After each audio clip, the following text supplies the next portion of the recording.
Selamat pagi. Assalamualaikum warahmatullahi wabarakatuh. Pada kesempatan ini saya akan mensosialisasikan mengenai perpajakan. Ada beberapa undang-undang yang perlu kita ketahui, yaitu Undang-Undang Ketentuan Umum Perpajakan atau KUP yang sekarang ini revisinya lagi digodok. Kemudian Undang-Undang Pajak Penghasilan dan Undang-Undang Pajak Pertambahan Nilai. Saya akan sekilas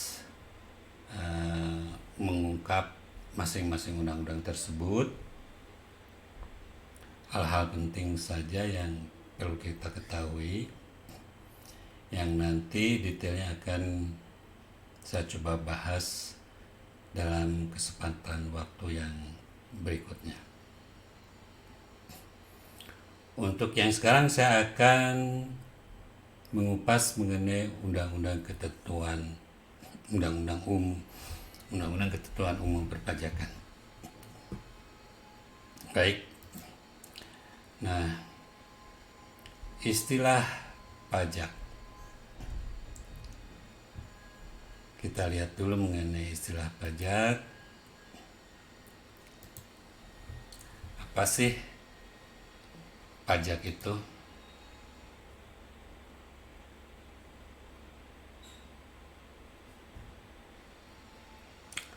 Pajak adalah kontribusi wajib kepada negara yang terutang oleh orang pribadi atau badan yang bersifat memaksa. Jadi pajak itu memaksa. Berdasarkan undang-undang dengan tidak mendapatkan imbalan secara langsung. Jadi apa yang kita bayarkan ke negara kita nggak dapat imbalan secara langsung. Dan digunakan untuk keperluan negara bagi sebesar-besarnya kemakmuran rakyat. Jadi untuk kemakmuran rakyat, bukan kemakmuran pejabat, bukan kemakmuran presiden, wakil presiden, menteri keuangan, tapi untuk sebesar-besarnya kemakmuran rakyat.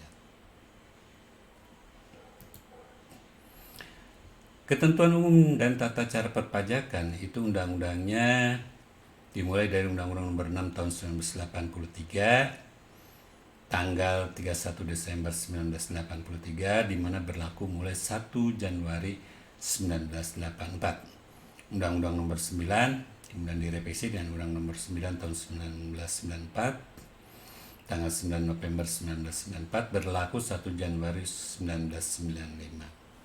Kemudian Undang-Undang Nomor 16 Tahun 2000, tanggal 2 Agustus 2000, berlaku mulai 1 Januari 2001.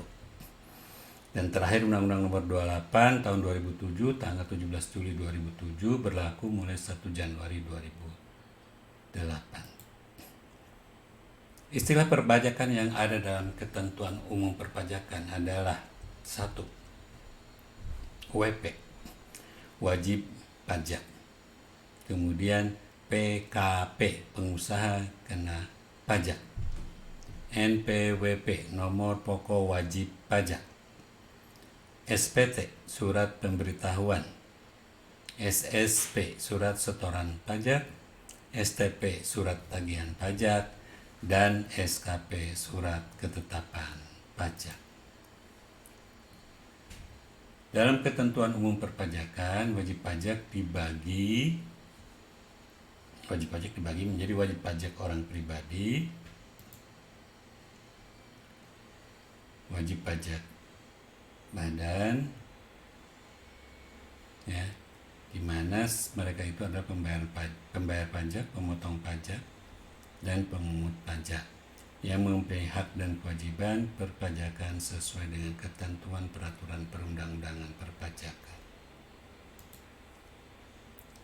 Masih tentang istilah perpajakan, apa itu wajib pajak badan? Badan adalah sekumpulan orang atau modal yang merupakan kesatuan, baik yang melakukan usaha maupun yang tidak melakukan usaha, yang meliputi perseroan terbatas, perseroan komanditer, perseroan lainnya, badan usaha milik negara BUMN, atau badan usaha milik daerah BUMD dengan nama dan dalam bentuk apapun, firma, kongsi, koperasi, dana pensiun, persekutuan, perkumpulan, yayasan yang biasa dipakai oleh beberapa teman-teman di lembaga kursus, organisasi massa, organisasi sosial politik, atau organisasi lainnya. Lembaga dan bentuk badan lainnya termasuk kontrak investasi kolektif dan bentuk usaha tetap. Masih dalam istilah perpajakan, pengusaha kena pajak adalah pengusaha yang melakukan penyerahan barang kena pajak dan atau penyerahan jasa kena pajak yang dikenai pajak berdasarkan Undang-Undang Pajak Pertambahan Nilai 1984 dan perubahannya. Jadi berkenaan dengan PPN. NPWP, apa itu NPWP? Nomor pokok wajib pajak adalah nomor yang diberikan kepada wajib pajak sebagai sarana dalam administrasi perpajakan yang dipergunakan sebagai tanda pengenal diri atau identitas wajib pajak dalam melaksanakan hak dan kewajiban perpajakannya. Nah, terus bagaimana sih penghapusan NPWP? Penghapusan nomor pokok wajib pajak dilakukan oleh Direktur Jenderal Pajak apabila A. Diajukan permohonan penghapusan nomor pokok wajib pajak oleh wajib pajak dan atau ahli warisnya. Ini ada kata-kata ahli warisnya. Jadi ada beberapa teman-teman kita, saudara-saudara kita yang orang tuanya mungkin meninggal dunia, kemudian ada warisan. Nah, itu warisan yang belum dibagi nanti akan diberikan nomor pokok wajib pajak.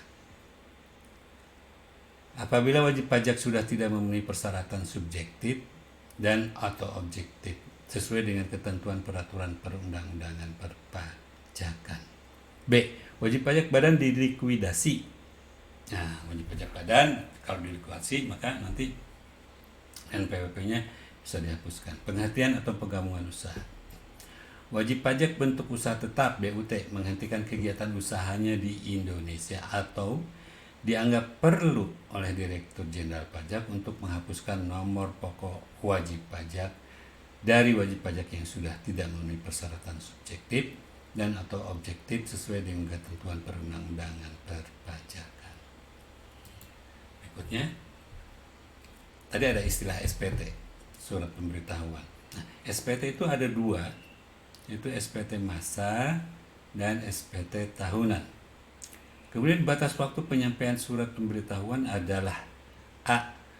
Untuk surat pemberitahuan massa paling lama 20 hari setelah akhir masa pajak. Misalnya kalau pajak bulan Januari, SPT massanya maka paling telat di Februari tanggal 20. B. Untuk surat pemberitahuan tahunan pajak penghasilan wajib pajak orang pribadi paling lama 3 bulan setelah akhir tahun pajak. Jadi wajib pajak orang pribadi SPT tahunannya itu 3 bulan setelah berakhirnya tahun pajak. Jadi kalau tahun pajak 2021 nanti berakhir di Desember, maka WPOP itu paling telat harus melaporkan SPT tahunnya di bulan Maret, 3 bulan ya, Januari, Februari, Maret. C. Untuk surat pemberitahuan pajak penghasilan wajib pajak badan paling lama 4 bulan setelah akhir tahun pajak. Beda 1 bulan, berarti kalau SPT masa pribadi di bulan Maret, maka SPT masa wajib pajak badan di bulan April. Nah, ada beberapa yang harus diperhatikan, yaitu tax calendar. Kapan sih kita harus bayar, kapan kita harus lapor. Untuk PPh 21, tanggal bayar itu adalah tanggal 10 bulan berikutnya. Jadi kalau PPh 21 bulan Januari, maka tanggal bayarnya adalah tanggal 10 bulan Februari. Kemudian tanggal lapornya adalah tanggal 20 bulan berikutnya. Nah, apabila kita tidak melaporkan, kena sanksi Rp100.000.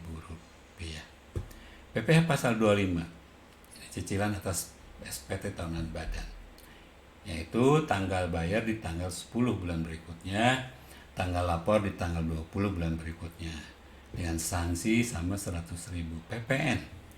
PPN itu dibayar sebelum dilaporkan. Jadi sebelum dilaporkan dia harus dibayar dulu. PPN itu dibayar ya, biasanya di tanggal 25-an. Nah, jadi PPN sendiri wajib dilaporkan itu akhir bulan berikutnya. Berarti sebelum akhir bulan berikutnya itu harus dibayar dulu. Dan kalau kita tidak melakukan pelaporan maka kena denda atau sanksi 150.000. SPT tahunan untuk WPOP yaitu tanggal 25 Maret tahun berikutnya untuk tanggal bayar dan tanggal lapor 31 Maret tahun berikutnya dengan sanksi tidak lapor atau terlambat lapor 100.000. SPT tahunan badan 25 April tahun berikutnya, tanggal lapornya adalah 30 April tahun berikutnya. Nah, sanksinya lebih besar yaitu 1 juta rupiah. Ini adalah sanksi terlambat lapor yang seperti tadi disebutkan ya. Istilah perpajakan SSP, surat setoran pajak. Nah, surat setoran pajak ini kalau dulu manual sekarang udah elektronik pakai e-billing. SKP, apa itu SKP? SKP adalah surat ketetapan pajak. Adalah surat keputusan yang menentukan besarnya jumlah pajak yang terhutang, jumlah pengurangan pembayaran pajak, jumlah kekurangan pembayaran pokok pajak, besarnya sanksi administrasi dan jumlah pajak yang masih harus dibayar. Sanksi pajak. Dalam pasal 13 ayat 2, sanksi pajak yaitu jumlah kekurangan pajak yang terutang dalam surat ketetapan pajak kurang bayar sebagaimana dia maksud pada ayat 1 huruf A dan huruf E ditambah dengan sanksi administrasi berupa bunga sebesar 2% per bulan paling lama 24 bulan. Jadi 2 tahun ya, dihitung sejak saat terhutangnya pajak atau berakhirnya masa pajak, bagian tahun pajak atau tahun pajak sampai dia diterbitkannya surat ketetapan pajak kurang bayar. Pasal 13 itu surat ketetapan pajak kurang bayar itu apa sih? Bagaimana sebagaimana dimaksud dalam ayat 1 huruf B, huruf C dan huruf D ditambah dengan sanksi administrasi berupa kenaikan 50% dari pajak penghasilan yang tidak atau kurang dibayar dalam 1 tahun pajak. 100% dari pajak penghasilan yang tidak atau kurang dipotong, tidak atau kurang dipungut, tidak atau kurang di-store dan dipotong atau dipungut tetapi tidak atau kurang di-store. Atau 100% dari pajak pertambahan nilai barang dan jasa dan pajak penjualan atas barang mewah PPN. Jadi PPN sanksinya bisa 100% yang tidak atau kurang dibayar.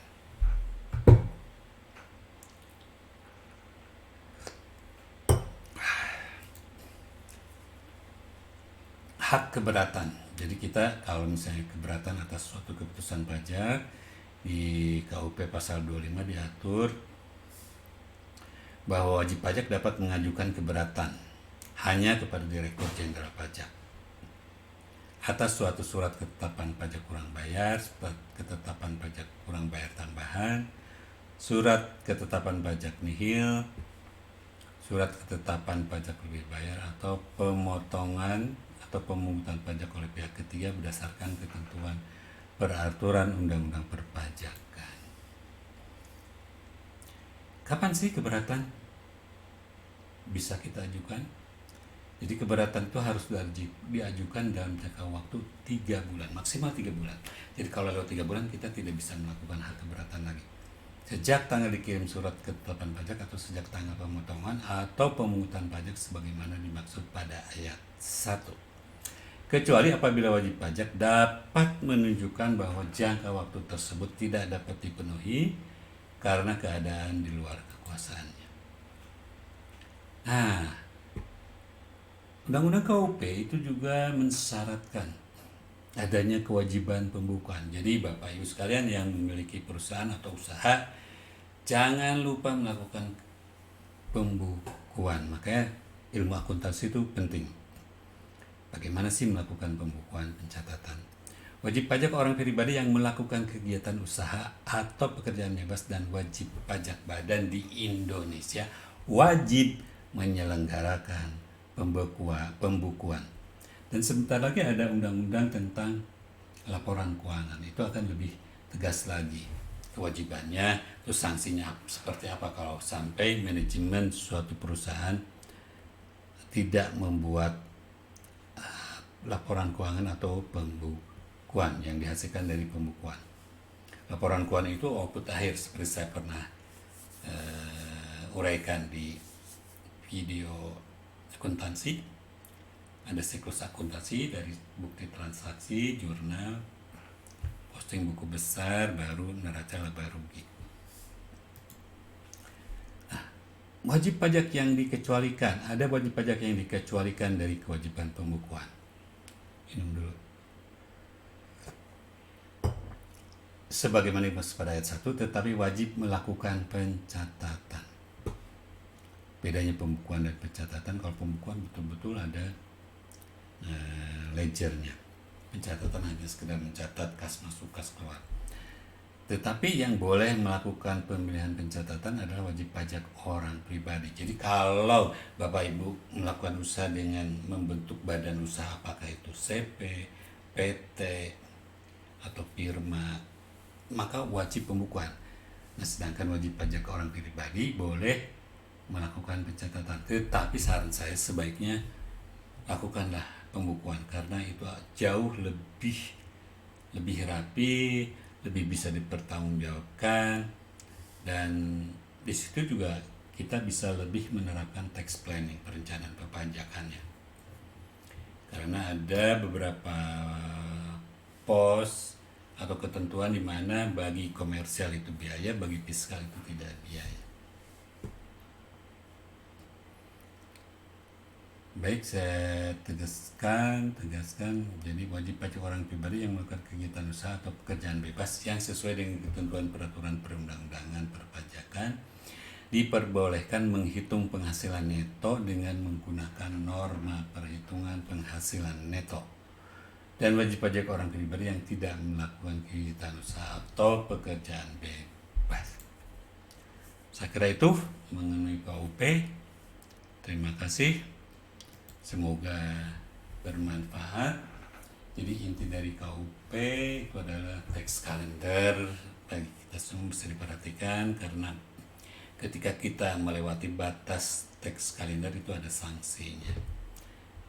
Untuk pajak itu kewajiban lapor paling utama.